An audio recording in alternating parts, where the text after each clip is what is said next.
বাংলা নববর্ষকে বরণ করতে ঢাকা বিশ্ববিদ্যালয়ের চারুকলায় চলছে শেষ মুহূর্তের প্রস্তুতি। সেখানে আছেন সহকর্মী মাসুদ সুমন। আমরা সরাসরি যুক্ত হচ্ছি সুমনের সঙ্গে। সুমন, প্রস্তুতি কেমন দেখছেন? নিরাপত্তা ব্যবস্থা সম্পর্কেও জানাবেন আমাদের।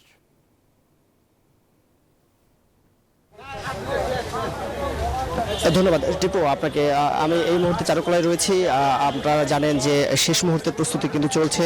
এই মুহূর্তে এখানে পরিদর্শন করে গণমাধ্যমের কথা বললেন বিএনপির যুগ্ম মহাসচিব রুহুল কবির রিজভী, এবং আপনি যেমনটি জানতে চেয়েছেন যে শেষ মুহূর্তের প্রস্তুতির কথা, আপনারা যেমনটি দেখছেন যে এখনও কিন্তু কাজ চলছে। আপনারা জানেন যে সর্বশেষ যে ফ্যাসিবাদের যে প্রতিকৃতি তৈরি করা হয়েছিল সেটিতে যে আগুনে পুড়িয়ে দিয়েছে দুষ্কৃতিকারীরা, সেটি কিন্তু পুনরায় নির্মাণের কাজটি চলছে। এবং এখানে যে ককশেট কাটার চিত্রটি আপনি দেখছেন, সেখানে কিন্তু সেইটি নির্মাণের মূলত কাজ করছেন শিক্ষার্থীরা এবং শিক্ষকরা।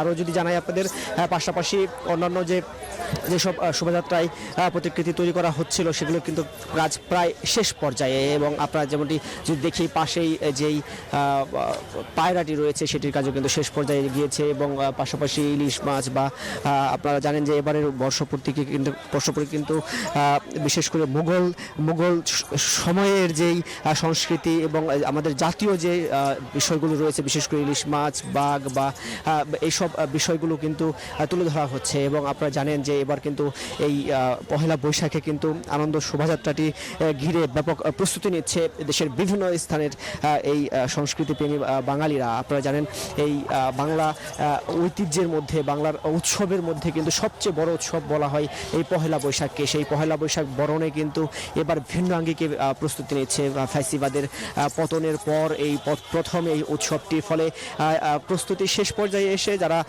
এই কাজে সংশ্লিষ্ট ছিলেন তাদের সাথে আমরা কথা বলেছি। তারা বলছেন যে এবার বিপুল সংখ্যক মানুষ এটিতে অংশগ্রহণ করবেন, কেননা বিগত সময়টিতে বিভিন্ন ধরনের মত ভিন্নতা থাকায় বা ফ্যাসিবাদের শাসনের কারণে কিন্তু মানুষজন যেভাবে এই উৎসবটিকে তেমনভাবে গ্রহণ করেনি। ফলে এবার কিন্তু এই গ্রহণের জায়গাটি বেড়েছে। আমরা যেমনটি ভেতরে দেখেছি, যেখানে এখনও রঙের কাজ চলছে, যেখানে মুখোশ তৈরির কাজ চলছে, বা এই রং তুলির আচরে যেগুলো ঠিক মুগ্ধতা ছড়াবে সেগুলো শেষ পর্যায়ের কাজ কিন্তু চলছে। সেখানেও আমরা দেখেছি এবার কিন্তু বিক্রয়ের পরিমাণ ঠিক আগের বছরের তুলনায় কম হলেও বলছেন যে সময় কম পাওয়া কিংবা ঈদের ছুটি হওয়ার কারণে কিছুটা মানুষের এখন পর্যন্ত পদচারণা কম হলেও মানুষের মধ্যে সাড়া ফেলেছে। সারা দেশে একটি উৎসবমুখর পরিবেশ তৈরি হয়েছে। ফলে এবারের এই পহেলা বৈশাখটিকে বলা হচ্ছে যে এটি সর্বকালের মধ্যে সবচেয়ে বেশি আনন্দ উৎসব করবে এই দেশের মানুষ।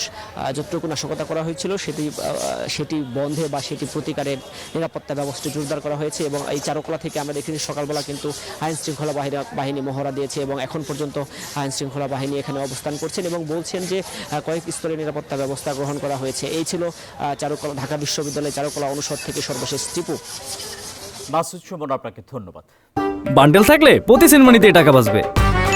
বিকাশ সেনমানি বান্ডেল কিনে জিতুন প্রতি লেনদেনে।